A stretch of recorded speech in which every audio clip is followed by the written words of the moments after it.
मई 2004 की एक शांत शाम थी। मैं अपने घर के आंगन में खेल रहा था, जब मेरे चाचा, जो मेरे पापा के बड़े भाई हैं, एकदम घबराए हुए अंदर आए। उनका चेहरा उदास लग रहा था। उन्होंने मेरी माँ और पापा से कहा, हमें कल सुबह पंसीना जाना होगा। कुछ गलत हो रहा है। मैं छोटा था, लेकिन इतना समझता था कि बात कुछ सामान्य नहीं थी। मैं छुपकर उनकी बात सुन रहा था। चाचा ने कहा, रेचल को कुछ हो गया है। वह कभी बेहोश हो जाती है और कभी अचानक से वायलेंट हो जाती है। वह अपने आप में नहीं लगती। लगता है जैसे किसी बुरी आत्मा ने उस पर कब्जा कर लिया है। ये सुनते ही मेरी माँ ने डर के मारे अपने हाथ जोड़ लिए और पापा एकदम सीरियस हो गए। मैं समझ नहीं पाया कि यह बात कितनी सच है, क्योंकि मैं ऐसे बातों को मजाक समझता था।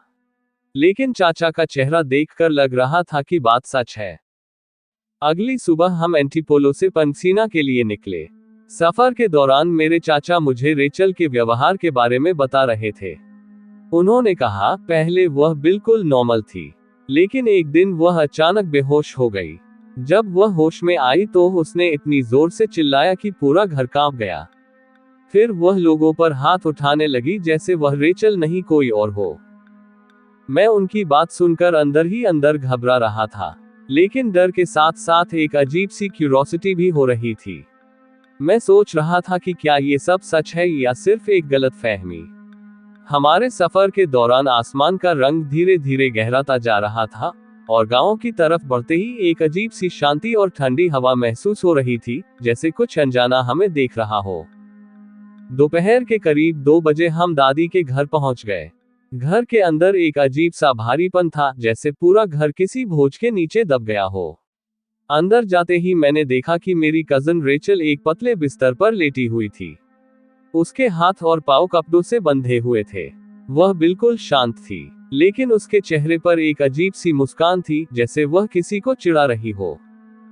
दादी और बुआ उसके पास खड़ी थी। दोनों के हाथ में बाइबल थी और वह बिना रुके प्रार्थना कर रही थी।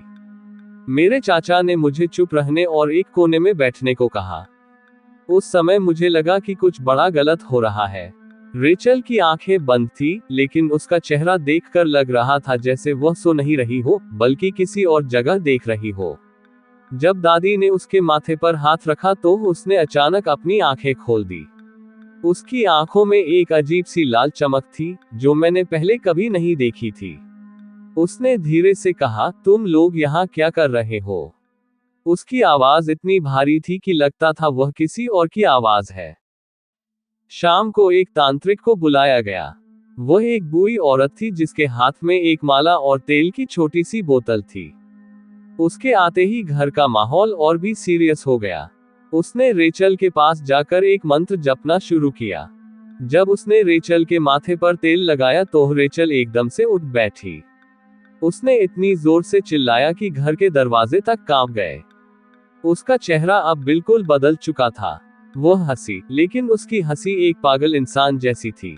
उसने कहा, तुम लोग मुझे यहाँ से नहीं निकाल सकते। ये लड़की अब मेरी है। तांत्रिक ने बिना रुके मंत्र जाप करते हुए तेल लगाया, लेकिन रेचल और भी वायलेंट होती गई। उसने अपने हाथ पांव छुड़ाने की कोशिश की, लेकिन कपड़े इतने मजबूत थे कि वह छुड़ा नहीं पाए। उस समय मैंने पहली बार एक असली पोजेशन का केस देखा था। अगले दिन तक रेचल का व्यवहार और खराब होता गया। कभी वह शांत हो जाती थी, तो कभी अचानक से वायलेंट हो जाती थी। घर के सभी लोग डर के मारे रात को सो नहीं पा रहे थे। दादी ने कहा, ये पेड़ के नीचे वाली आत्मा है।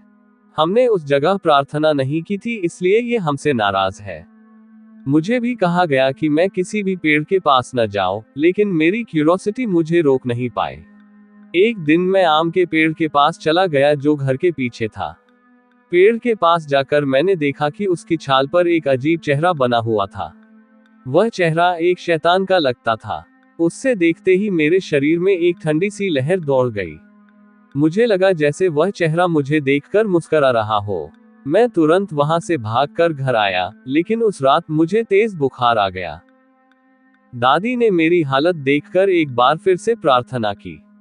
उन्होंने कहा कि शायद मैंने उस आत्मा को आकर्षित कर लिया जो रेचल को परेशान कर रही थी।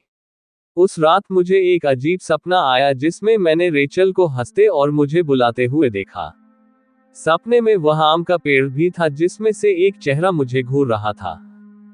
उस रात सपना देखकर मैं एकदम घबरा कर उठ गया।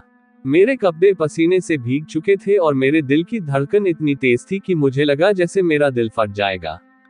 जब मैंने खिड़की के बाहर देखा तो मुझे आम के पेड़ के पास कुछ अंधेरा सा दिखाई दिया।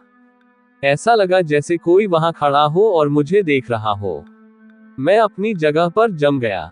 मुझे ऐसा महसूस हो रहा था जैसे मुझे कुछ खींच रहा हो। मेरे पाँव मुझे पेड़ के पास जाने को मजबूर कर रहे थे, लेकिन दादी की आवाज ने मुझे वापस अपने होश में ला दिया। उन्होंने कहा, बेटा तुमने कुछ देखा क्या? मैंने सिर्फ न में सर हिला दिया, लेकिन मेरे अंदर एक अजीब सी घबराहट थी। अगले दिन सुबह घर का माहौल और भी भारी लग रहा था। रेचल की हालत और खराब हो गई थी। उसने सुबह से खाना छोड़ दिया था और बस एक कोने में घुटनों के बल बैठी रहती थी। जब भी कोई उसके पास जाने की कोशिश करता वह उसे दूर धक्का दे देती थी और जोर जोर से चीखने लगती थी, मुझे यहाँ से मत ले जाओ, मैं यहीं रहूंगी। दादी और तांत्रिक ने एक अंतिम प्रार्थना करने का फैसला किया। इस प्रार्थना के दौरान रेचल एक बार फिर वायलेंट हो गई। उसने अपनी आंखों से सभी को घूरा जैसे वह किसी और दुनिया से देख रही हो। उसकी आवाज अब बिल्कुल भी लड़की की नहीं लग रही थी। उसने चिल्ला कर कहा, ये लड़की अब मेरी है, तुम लोग इसे मुझसे छीन नहीं सकते। तांत्रिक ने अपने माला को उसके सर के ऊपर घुमाना शुरू किया और जोर से मंत्र बोलना शुरू किया। एक समय ऐसा आया जब रेचल एकदम शांत हो गई, लेकिन एक ही पल में उसने अपनी आंखें खोल दी और जोर से चीखी। ऐसा लगा जैसे पूरा घर उस आवाज से हिल गया हो। उस रात मुझे नींद नहीं आ रही थी। घर के सभी लोग जग रहे थे, लेकिन डर के मारे कोई एक दूसरे से बात नहीं कर रहा था। मैंने अपने खिड़की के बाहर देखा तो मुझे आम का पेड़ फिर से अजीब लगने लगा। इस बार मुझे लग रहा था जैसे वह पेड़ जिंदा हो गया हो। उसकी शाखाएं हिल रही थी लेकिन हवा बिल्कुल नहीं चल रही थी। अचानक मुझे एक बड़ी परछाई पेड़ के नीचे चलती हुई नजर आई। वह परछाई धीरे धीरे मेरे घर की तरफ बढ़ रही थी। मैं अपनी जगह से हिल भी नहीं पा रहा था। तभी मुझे अपने कमरे के दरवाजे पर जोर से दस्तक सुनाई दी। दादी की आवाज आई, दरवाजा मत खोलना। उनकी आवाज थोड़ी डर से कांप रही थी। मैंने अपना सांस रोक लिया और दरवाजा नहीं खोला। थोड़ी देर बाद सब कुछ शांत हो गया, लेकिन मुझे पता था कि कुछ गलत हो रहा है। अगली सुबह दादी ने फैसला किया कि आम के पेड़ के नीचे एक हवन करना होगा। तांत्रिक ने कहा कि यह पेड़ ही उस आत्मा का घर है जो रेचल को परेशान कर रही है।